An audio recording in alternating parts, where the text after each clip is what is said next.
அந்த படிப்பெல்லாம் பூர்த்தி செய்யணும், சாயங்கால நேரத்திலையும் கொஞ்சம் போய் பூர்த்தி பண்ணணும் அப்படிங்கிற அடிப்படையில இல்லம் தேடி கல்வி திட்டம் தமிழக அரசால் சிறப்பாக அந்த திட்டம் செயல்படுத்தப்பட்டு வருகிறது. இதை முதல்வர் ஒரு தனி கவனம் எடுத்திருக்கிறார். இந்த திட்டத்தை ஒரு மாதிரி திட்டமா வேர்ல்டு பேங்கும் பாராட்டுனுச்சு, மற்ற மாநிலங்கள்ல இருந்து இதை பார்த்துட்டு போயிருக்காங்க. அந்த அளவுக்கு ஒரு சிறப்பா செயல்படக்கூடிய திட்டம். இந்த திட்டத்துல அவங்களுடைய பங்களிப்புங்கிறது ரொம்ப ஒரு கம்மியான குறைவான ஊதியத்தை பெற்றுக்கொண்டு ஒரு சிறப்பான பணியை அவங்க செய்யறாங்க.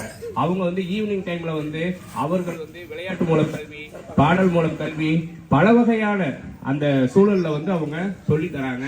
இதுல மாணவர்களுடைய கல்வித்திறன் ஓரளவுக்கு அந்த இடைவெளியை நிரப்புற அளவுக்கு இப்ப ஒரு 75% பூர்த்தி அடைஞ்சிருக்குது. பள்ளிகள்லயும் இப்ப நல்ல சிறப்பான எண்ணும் எழுத்தும் திட்டம், அதே மாதிரி அங்கேயும் வழிகாட்டு, அங்கேயும் ஒரு நல்ல திட்டம். இந்த ரெண்டும் சேர்றப்ப மாணவர்கள் இடைவெளியை பூர்த்தி செய்யும் அளவுக்கு ஒரு திறம்பட வந்திருக்காங்க. இது 3வது வருடம், ஒரு வெற்றிகரமான வருடமாக நடைபெற்று வருகிறது.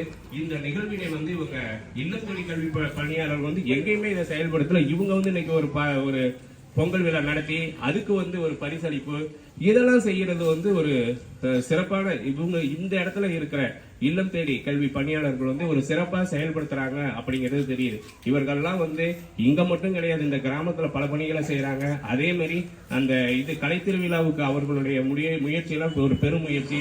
இந்த மாதிரி ஒரு சிறப்பான செயல்படுத்துற குறைவான இதுல ஒரு வாலண்டியர்ஸா நம்மளாம் இதுல செய்வோமா, ஒரு 1000 ரூபாய் வாங்கிட்டு செய்வோமானா கட்டாயமா அந்த மனநிலை வரத்துக்கான வாய்ப்பே இல்லை. இவர்கள் அதை எடுத்து செய்யறப்ப அவர்களை என்ன சொல்லி பாராட்டுறோம். அவர்கள் ஒரு இறைவனுக்கு உகந்த பணியை செய்யறது இதுக்கு ஒரு நாளைக்கு 30 ரூபா கொடுத்தா யார் வேலைக்கு வருவா? இப்பெல்லாம் போய் சும்மா போய் ஒரு 100 நாள் வேலைக்கு போனா கூட ஒரு நல்ல ஒரு பைசா பணம் கிடைக்குது. ஒரு 200 ரூபாய் 250 ரூபாய் கிடைக்குது.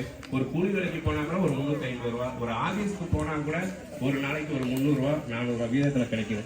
அந்த அளவுக்கு இவங்க செய்கிற பணியை பாராட்டுவதற்கு வார்த்தைகள் கிடையாது. நன்றி, வணக்கம்.